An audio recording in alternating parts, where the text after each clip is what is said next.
document that's dated, it's April of this year for the F-35. Suppression of enemy air defenses is its #1 mission.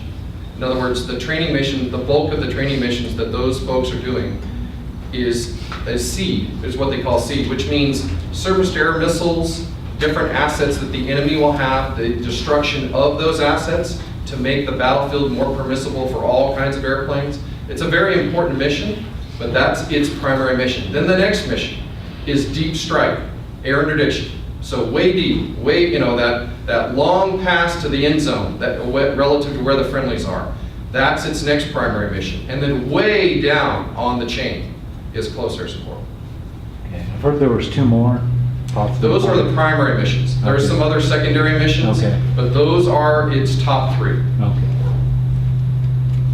I think we need to redefine what is close air support. I have had a number of calls since the last meeting. Friends of mine have called up and they said, "Oh, Ron, I saw you on TV, et cetera, and I thought that was nice." But I said, "Do you know what close air support is?" The general public does not know what close air support means. It's like the word cancer research. You show me what cancer research has done to curing of cancer. We're still researching it. There's no doubt about it. But close air support, if you've ever had to use it, or you ever had to support it or fly it, like in your case, you know what close air support is. This aircraft does not have anybody in comparison that can stay on station as long as and as well as the A-10. And we need to educate people who are not militarily educated as to what is close air support. And you talk to a Marine or to a soldier who's been on the ground, and his life, and this gentleman in the back already said that he is here because of close air support that was functional and it worked for him. But for the general public, they have no idea what close air support means. I agree. It doesn't fit into the Air Force core missions. I know it. And in my opinion, the Air Force doesn't understand it either. Yeah. Because they don't want to understand it. That's right. We want to take that question in the back there. Well, this gentleman touched a bit on what I was going to ask. And do we know what the loiter time is versus the F-35 to the A-10 over a combat zone, hot zone? The F-35 is in test. Okay, they are in the infancy of test. We don't have the data right now to be able to definitively say that. If we use, probably, one of the closest comparisons to the airplane is they have made some changes from the F-16, for example. They have actually put quite a bit of gas in the airplane.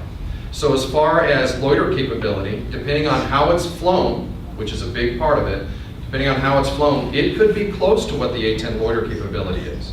But right now, we are at least 10 years away from it being able to carry more than 1,000 pounds of ordnance. Thank you. Go ahead. Mr. Wooten, this gentleman right here in the front was 1,000,000% correct. That nail was pounded on the head. And I can clarify from personal experience, the A-10 literally on the face of the earth has no match where it comes to close ground support.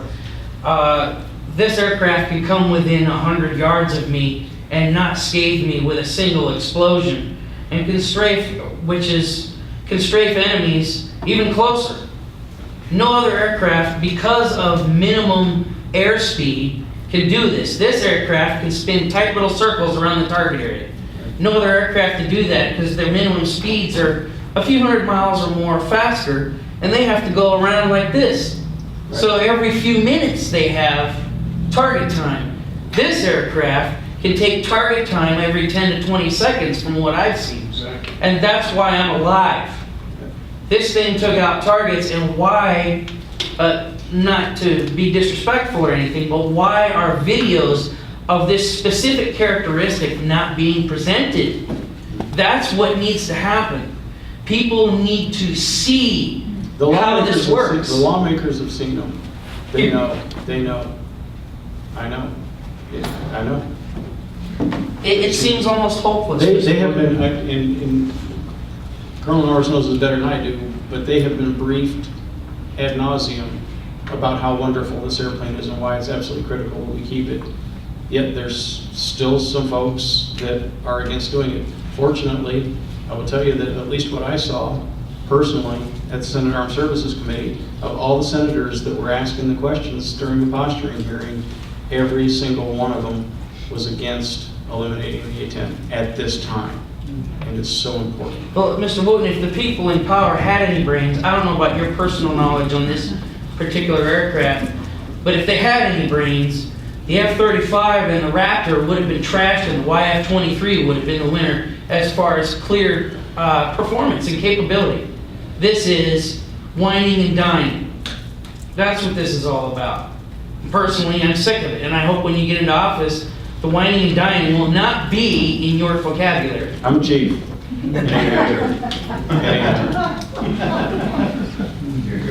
You a chief or an E9? Do I even need to answer you? I think I just No, did. there's a difference between a chief and an I E9. think I just did. Yes, sir. One of the things that is a driving force with the F-35 is the fact that